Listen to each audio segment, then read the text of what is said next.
Salut, c'est Joe Passal du Tape, Pivot la Gilet à Dijon et vous regardez 5e carton.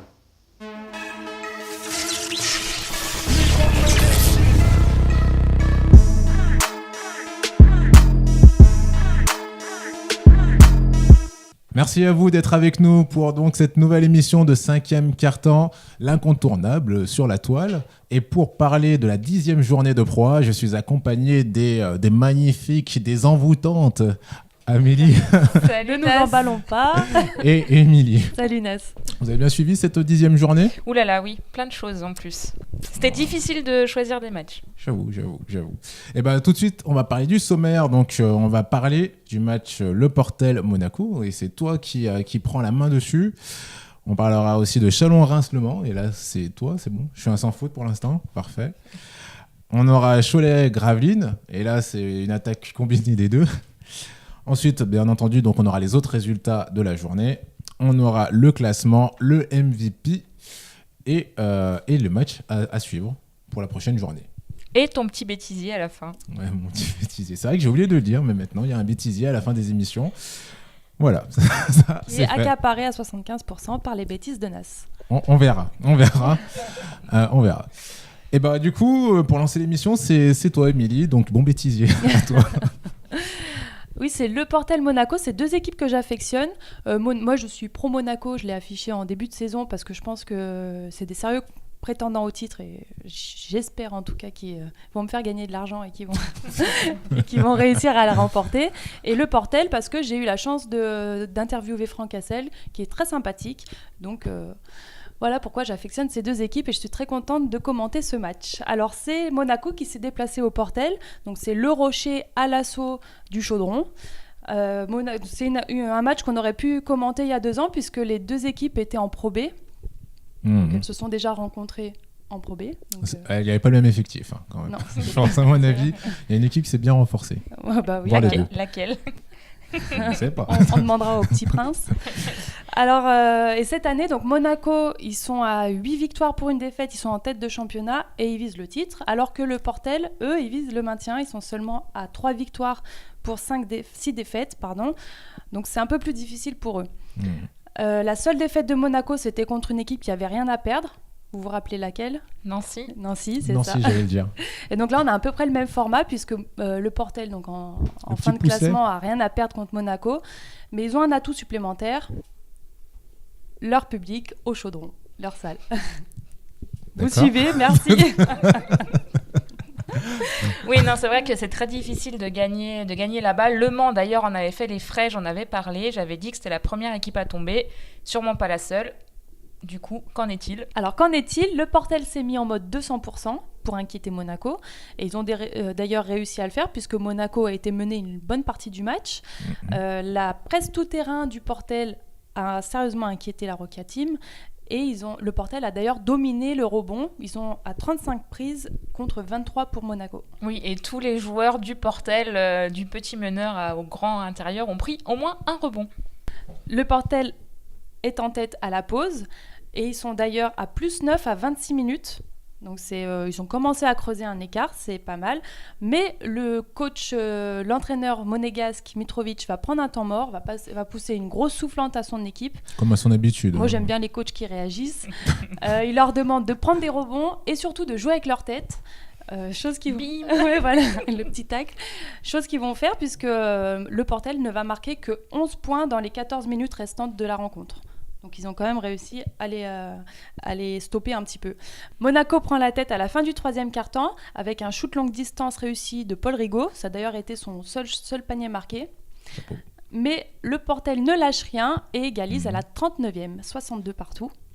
39e jusqu'au bout, c'était chaud bouillant. Ça a été chaud jusqu'à la fin. Mais Monaco marque 2 paniers et l'emporte 62 à 66. Oui, d'ailleurs, il faut souligner la bonne performance de la nouvelle recrue de Monaco, John Bryant, qui met le shoot de la gagne. Et il a fait un bon match parce que c'était le meilleur marqueur de Monaco à la pause avec 8 points et il en marque 12 au total. Donc pour un premier match, c'est plutôt correct. Alors le Portel n'a pas démérité, on peut souligner le fait qu'ils ont limité Monaco à 66 points seulement, malgré tout. Monaco, ils ont quand même fait une bonne prestation collective. Ils sont à 20 passes décisives et ils ont perdu seulement 6 ballons. Bon, c'est un peu rageant pour le Portel qui a fourni quand même une belle prestation devant son public. Oui, ils ont été plus que méritants. Pour moi, le match, il se joue au lancer franc. Ils en ont tiré que 8, alors que Monaco en a tiré 22. Preuve d'agressivité de Monaco. C'est ça. Ok, je suis bon. Bon, question pour vous, amis qui nous regardez. À votre avis, je vous le demande, combien de matchs va perdre Monaco cette saison ? Grosse question. On fera le débat une fois pour voir. Très Vous en bonne pensez ? question. Combien d'argent va gagner Émilie ? Allez, on passe à la deuxième rencontre et c'est Chalon-Reims, Le Mans et c'est pour Amélie. Oui, donc c'est Chalon-Reims, le 13e du championnat, qui reçoit Le Mans, le 5e. Alors Le Mans, ils sont sur 6 victoires consécutives en championnat et en Coupe d'Europe. Chalon-Reims, eux, ils restent sur une lourde défaite la semaine dernière face à Nanterre. Ils se sont pris 20 points à Nanterre. Donc ils ont à cœur quand même de se refaire devant leur public. Et ce qu'il faut savoir, c'est que Le Mans s'est toujours imposé à Chalon-Reims. Donc double motivation, ils veulent gagner à domicile ce match-là. Par contre, quand même, ce qu'il faut noter, c'est que Chalon-Reims, c'est la plus mauvaise défense du championnat. Voilà, Voilà. ça c'est dit. Le Ça, mauvais c'est dit, élève, les gars. c'est eux. C'est leur particularité. Voilà. Concernant le match, c'est un match très offensif avec une belle réussite au tir des deux côtés, mais un peu plus du côté Chalon-Reims, avec 65% de réussite au tir. Et ils vont notamment marquer 14 3 points. Alors 14 3 points, Nas, ça fait combien de points ? Ça fait 42. Au hasard. Je l'avais pas calculé avant l'émission. Donc c'est vrai que grâce à cette belle adresse, Chalon-Reims domine globalement tout le match. Et à chaque fois que Le Mans se rapproche un petit peu, recolle au score ou repasse légèrement devant, bim, sanction de Chalon qui remet un écart. Ils vont même compter jusqu'à 20 points d'avance à 6 minutes de la fin du match. Mais bon, le mérite du Mans, quand même, c'est de rien lâcher. Ils vont grappiller un petit peu leur retard, mais avec une telle adresse, Chalon-Reims ne pouvait pas perdre. Et du coup, ils s'imposent 98-89 et ils signent leur 5e victoire cette saison. Quand même, ce qu'on peut dire sur ce match, c'est que c'est une belle victoire collective. Sur 8 joueurs utilisés, il y en a 7 qui ont une évaluation supérieure à 12. Donc, belle performance. Et d'ailleurs, Chalon a battu le record de passes décisives de cette saison, qui est de... Nas, 30. une idée ? 30. Oh, il est bon. T'as bien étudié ton sujet. Oui, donc ils ont fait 30 passes décisives, donc ça montre vraiment qu'ils ont vraiment joué entre eux, ils se sont fait des passes. À noter quand même la belle performance de Nicolas De Jong et de Steven Smith côté chalonnais. Ils ont tous les deux 25 d'évaluation. Et côté Le Mans, on peut souligner la performance du Canadien Olivier Hanlan, 25 points, 24 d'évaluation quand même. Et Le Mans, d'ailleurs, ils sont un peu loin de leur standard défensif, puisqu'ils ont quand même encaissé 98 points. Oui, alors quand ils tournent en moyenne, en général, ils en encaissent 62 par match. Donc effectivement, c'était pas génial. Et Herman Kunter, le coach du Mans, lui, il dit que c'est les meilleurs qui ont gagné. Voilà, point. Voilà, vous avez été mauvais. Merci. Question pour vous, amis qui nous suivez. Est-ce que vous êtes déçus ou satisfaits du Mans ? Moi, j'avoue que je les voyais un peu plus haut au début du championnat. Qu'est-ce que vous en pensez ? N'hésitez surtout pas à réagir et à nous le dire. Maintenant, on va parler du match Cholet-Gravelines. Oui, c'est qui commence ? C'est moi qui vais commencer. Cholet-Gravelines. Donc c'est Cholet, une des meilleures attaques du championnat, mais aussi une des pires défenses du championnat. Donc c'est un peu. Ils vivent pour l'attaque. Voilà, qui enchaînent qui sont à 4 défaites consécutives. Leur dernière victoire remonte au 24 octobre contre Paris, donc c'est un peu difficile pour eux dernièrement. Recevait Gravelines-Dunkerque. Donc Gravelines-Dunkerque, c'est une équipe à forte individualité, mais qui sont capables du bon comme du mauvais. Ils se sont déplacés à Cholet sans Florian Pietrus. Est-ce que vous savez pourquoi ? Il était blessé. Il était blessé, élongation aux abdos. Donc voilà. Je le savais. Fallait le dire. Concernant le match, alors c'est une première mi-temps qui est équilibrée. Chaque équipe va avoir son quart-temps, mais c'est Cholet qui va être devant à la pause de 7 points. Au retour des vestiaires, les deux équipes, elles sont un petit peu fébriles. Et c'est beaucoup de tirs ratés. Cholet parvient à conserver son avance, mais le BCM ne lâche rien et va même finir par arracher une prolongation. La prolongation va être très serrée, mais c'est finalement Cholet qui va s'imposer 101-99 sur des lancers francs. Oui, c'est une victoire au buzzer de la prolongation sur 3 lancers francs marqués du Choletais Isaiah Swan. Voilà, alors c'est des lancers francs qui vont être contestés. Pourquoi, Nas ? Je sais pas, parce que les autres, ils sont de mauvaise foi et qu'ils veulent pas perdre. Non, alors c'est vrai qu'il restait très peu de temps au chrono, il restait 2,2 secondes pour être exact. Et Christian Monchot, donc le coach de Gravelines, lui, il conteste le déclenchement du chrono parce que pour lui, c'est juste impossible de remonter le terrain en aussi peu de temps. En tout cas, moi, j'y arrive pas. Pareil. Donc voilà, bon, moi j'ai vu les images, on a du mal à s'en rendre compte. Moi, mon avis. Ouais, ton avis. Allez, moi, vas-y. mon avis, mais je voyais pas très bien le chrono, mais pour moi, c'est sur la faute. Moi, pour moi, c'est valable. Donc puis on va laisser les arbitres eux aussi ont validé. Amélie a parlé. Voilà. C'est ça. Donc c'est bon. Ouais, validé. C'est ça. Bon, par contre, quand même, Christian Monchot, il est quand même content du travail de ses joueurs. Et Philippe Hervé, quant à lui, donc le coach de Cholet, lui, il a du mal à analyser cette fin de match. Il retient juste que son équipe a été généreuse et qu'elle a tout donné. Oh, c'est beau. c'est mignon, c'est plein de poésie. Bon, oui, bah, écoutez, merci. Et on enchaîne tout de suite avec les autres résultats donc, de cette 10e journée. Antibes ne met que 55 points à domicile et perd face à Nanterre qui met 70 points. Et c'est la 6e défaite consécutive pour Antibes. Dijon encaisse sa 3e défaite consécutive après prolongation face à Lyon-Villeurbanne sur un score de 72 à 79. L'Asvel a dominé les débats tout le match mais s'est fait peur dans le dernier quart-temps.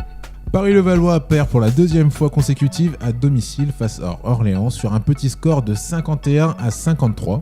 Limoges inscrit 80 points grâce à une bonne adresse au lancer franc et s'impose face à Hier-Toulon qui inscrit que 68 points. Strasbourg remporte le derby lorrain sans grande difficulté face à Nancy. Alain Weiss, l'entraîneur nancéen, a d'ailleurs été remercié.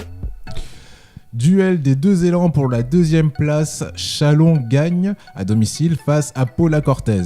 Nous allons passer maintenant donc au classement donc, de cette 10e journée avec Monaco et Nanterre qui sont toujours en tête du classement.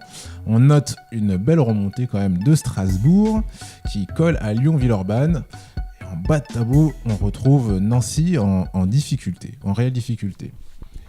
Maintenant, mesdames, nous allons passer au MVP donc, de cette 10e journée. Quels sont les joueurs que vous avez retenus ? D'ailleurs, n'hésitez pas, si vous avez vous aussi des joueurs qui vous ont marqué, à nous le faire savoir. Émilie ? Encore une passe aveugle de Nas, merci. Alors moi, je voulais souligner le retour dans le game de Michael Riley, l'ailier chouchou de Nanterre.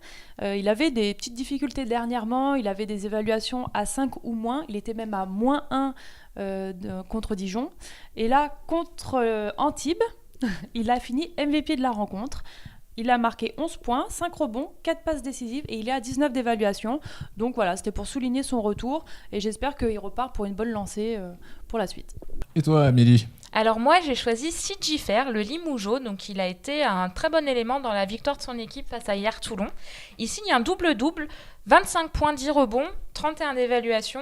Et il a clairement été le moteur de son équipe en première mi-temps puisqu'il marque 14 points sur les 19 premiers points Limougeot du match. Waouh, ouais, il voilà. a joué tout seul au début. C'est quoi. ça. D'accord, pas mal. Et toi, Nas, avant que tu nous dises qu'on ne te demande pas. Puisque tu me le demandes, pour moi, mon MVP, c'est Daryl Watkins qui joue donc à l'Asvel. Face à Dijon, donc, il a inscrit 16 points avec un 5 sur 5, donc à 100%. Il a été aussi très adroit au lancer franc puisqu'il n'en a loupé aucun.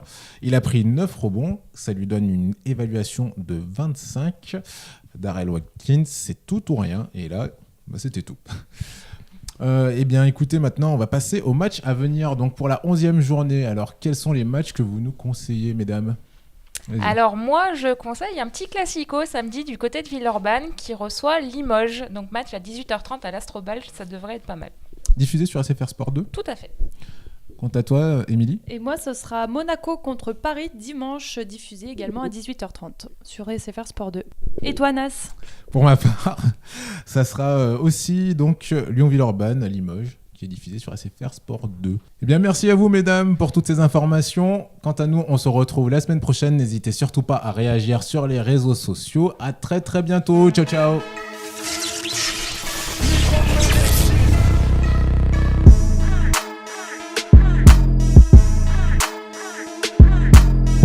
Mais le Portel ne lâche rien. Ils égalisent à 39 minutes de la fin.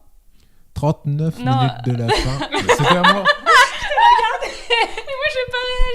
Monaco prend la tête à 30...